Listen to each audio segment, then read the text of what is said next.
Jesus was there, and she ran back to the disciples. And she said, "Oh my gosh, you're not going to believe this. I just saw Jesus." And they're like, "What?" The tomb is empty, you know? And so John and Peter ran to the tomb. And there's something very interesting that the Bible says. It says that when they got to the tomb, John ran in and found the grave clothes laying there. Like somebody had gotten out of them and they were just laying there. But it says something very interesting. And all my life, I never really understood why it said this. It said that they saw the grave clothes laying there, and the napkin that covered his face was folded neatly. God bless you. John 20. Shall I read it? Let's read it. It's Easter.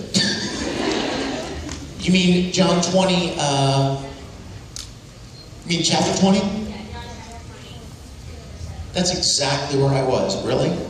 I'm serious. There it is. I was just like at verse 16 or 17. I didn't go back from it. Okay, here it is. Ready? Peter and the other disciples left immediately for the tomb. They ran neck and neck. The other disciple, John, got to the tomb first, outrunning Peter. Stooping to look in, he saw the pieces of linen cloth lying there, but he didn't go in. Simon Peter arrived after him, entered the tomb, and observed the linen clothes lying there, and the kerchief used to cover his head, not lying with the linen cloths, but separate, neatly folded by itself. What a strange detail, don't you think? What a strange, pointless detail to put right in the middle of such a big event, right? You're going in and you're finding a grave that had been sealed up is empty. That's huge. Why would you take the time to say, "Oh yeah, and the kerchief that covers the face it was laying there folded up neatly by itself"? Why would you do that? What's the point, right?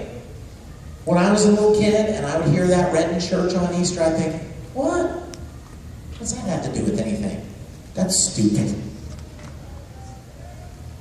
About 10 years ago, I learned why it's important. You ready? In the Jewish tradition,